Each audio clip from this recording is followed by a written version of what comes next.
At ayan mga ka-crypto, sabi sa ating balita dito mula kay Times Tabloid, here's why July 1, 2026 is a crucial date for Ripple or XRP. May isa pong petsa tayong kailangang markahan sa ating mga kalendaryo. Alam nating lahat na ang regulasyon ay isa sa mga pinakamalaking usapin sa mundo ng cryptocurrency, lalo na para kay Ripple. Ayon po sa pinakabagong obserbasyon mula sa XRP enthusiast na si Wrath of Kahneman, mayroong pong isang crucial date na darating sa July 1, 2026. Ito ay may kinalaman po sa Digital Financial Asset Law or DFAL sa California. Yan, marami po ang nagtatanong kung bakit napaka-importante ng petsang ito. Sa madaling salita, ang July 1, 2026 ang deadline para sa mga digital asset firms na gustong magpatuloy ng operasyon sa California habang niriripaso ng mga regulators ang kanilang lisensya. Ito ay bahagi ng mas malaking hakbang ng California na magkaroon ng sariling framework para sa crypto businesses. Ngayon, pag-uusapan po natin sa video na ito kung ano ang ibig sabihin nito para sa Ripple at bakit kailangang bantayan ng bawat holder ang mga susunod na galaw ng kumpanya. Pero bago po tayo magpatuloy, ay silipin po muna natin ang daily chart time frame dito ni XRP, kung saan ay nakikita natin dito na siya po ay kasalukuyang naglalaro sa presyong 1.1437. Ang aking analysis naman sa magiging galaw ni XRP sa mga paparating na araw ay mukhang magpapatuloy pa rin ito sa kanyang pag-consolidate. Magsa-sideways lamang po siya dito po sa pagitan ng ating major resistance na 1.2234 at saka minor support na 1.0897. At ang dahilan po dyan is nanghihina po ang momentum ng market ni XRP. Yan, either bullish yan or bearish, mahina. Kaya wala pong asahan natin na sa mga paparating na araw ay walang gaanong matinding paggalaw sa market kapag nagpatuloy ang ganitong sitwasyon. Maliban na lamang kung merong isang napakatinding balita na talagang makakaapekto ng biglaan dito sa market ni XRP. Kaya, ayan po, nananatiling ang aking pananaw or nakikita na magiging galaw ni XRP sa mga paparating na araw is patuloy po magko-consolidate lamang dito. Balikan na po natin ang ating balita dito at pag-usapan naman po natin kung ano nga ba talaga ang DFAL at bakit ito mahalaga. Ayan, ang Digital Financial Asset Law or DFAL ay isa po sa pinaka-komprehensibong rules na ipinatupad ng California. Kung ikaw ay isang kumpanya na nag-aalok ng digital asset services tulad ng issuing, pag-redeem, o custody ng assets, kailangan mong sumunod dito. Ang July 1, 2026 ay hindi lang basta petsa. Ito ay ang grace period deadline. Para sa akin, ang pagkakaroon po ng ganitong klaseng batas sa California ay isang double-edged sword. Sa isang banda, nakakatakot ito dahil dagdag na paperwork at istriktong compliance para kay Ripple. Pero sa kabilang banda, ito ang nagbibigay ng legitimacy kapag ang isang kumpanya gaya po ng Ripple ay lisensyado sa ilalim ng California law, mas magiging madali para sa kanila na makipag-partner sa mga traditional na bangko at malalaking institution. Hindi na sila basta-basta crypto company lamang. Sila ay magiging isang regulated financial entity. Ang pagsunod sa batas na ito ay parang pagpapakita sa buong mundo na handa na ang Ripple na maging mainstream.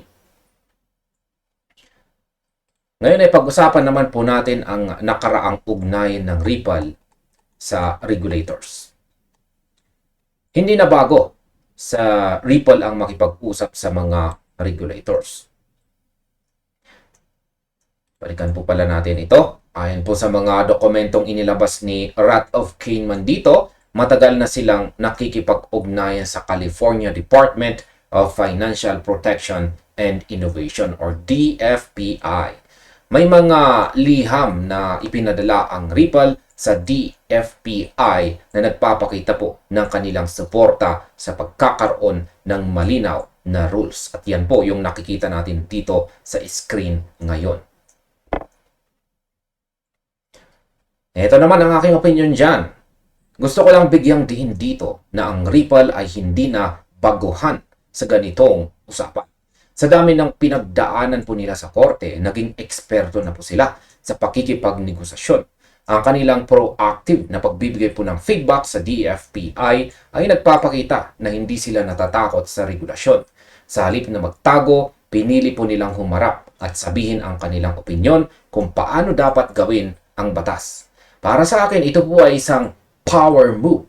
Nagpapakita ito na sila ay may seat at the table at direktang nakaka-impluwensya sa magiging takbo ng batas. Hindi sila passive observer. Sila ay aktibong participant sa paghubog ng regulatory landscape.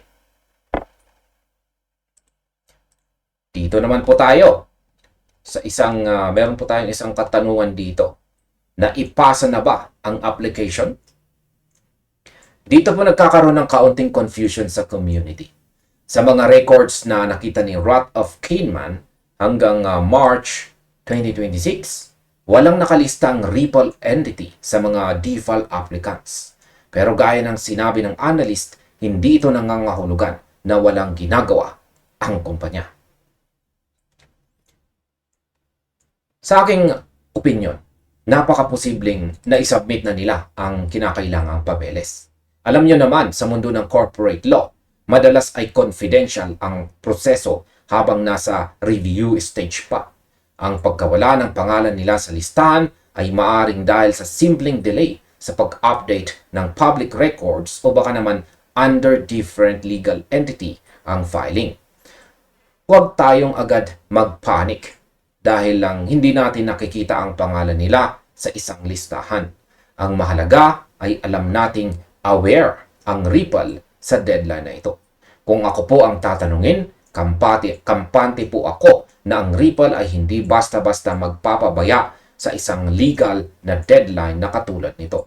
Masyado na silang maraming karanasan para makalimot sa ganyan. Ngayon ay bakit dapat nating bantayan ang July 1? Ang deadline na ito ay naglalagay ng pressure sa maraming kumpanya. Sabi nga ni Wrath of Kahneman, kung mag-a-apply ka bago July 1, ayan, pwede kang magpatuloy sa negosyo habang hinihintay ang sagot ng regulators. Kung hindi ka mag-a-apply sa deadline, baka magkaroon ng problema ang operasyon mo sa state. Ito naman ang aking pananaw dyan. Ang July 1 ay nagsisilbing safety net. Para kay Ripple, ang pagkakaroon ng lisensyang ito ay magsisilbing proteksyon sa anumang uncertainty sa hinaharap. Sa tingin ko, ang buong industry ay nakatingin po sa Ripple ngayon. Kung sila ang maunang makakuha ng license na ito o ang maunang maaprubahan, magiging gold standard ito para sa iba pang crypto companies. Ang July 1 ay hindi lang deadline para kay Ripple. Ito ay deadline para sa buong US crypto market para patunayan na kaya nilang makipagsabayan sa mga bagong batas.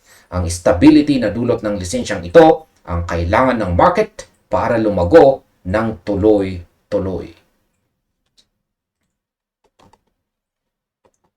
Yan, pag-usapan naman po natin ang kahalagahan ng regulatory clarity. Sabi nga ng Ripple sa kanilang mga dokumento, ang malinaw na rules ay nakakatulong sa innovation. Kapag alam ng mga kumpanya kung ano ang pwede at hindi pwede, mas nakakapag-focus po sila sa pagbuo ng mga bagong produkto at saka serbisyo.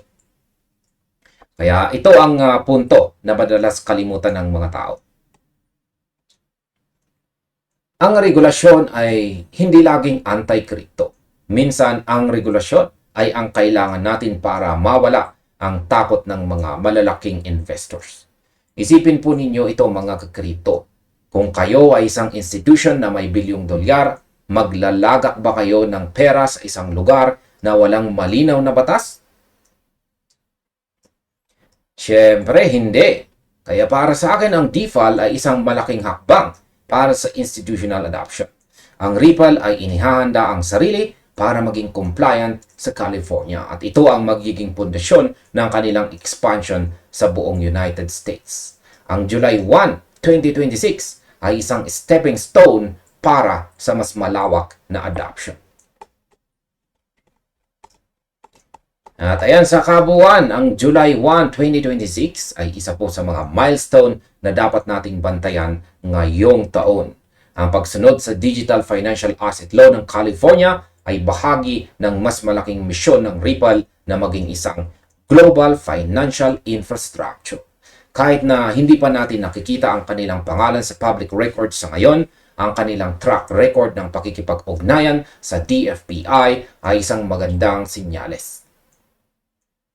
Ang mundo ng crypto ay nagbabago at ang mga kumpanyang gaya po ng Ripple ay kailangang umangkop. Ang deadline na ito ay pagsubok kung paano po nila patatakbuhin ang kanilang negosyo sa ilalim ng bagong batas. Kaya manatiling nakatutok, maging mapagmatsyag at patuloy po nating bantayan ang bawat balita na lalabas tungkol po sa licensing na ito. At hanggang dito na lamang po tayo sa video na ito mga ka-crypto. Maraming salamat sa inyong panonood. Maaaring panoorin na rin po ninyo sunod ang recommended na video natin dito.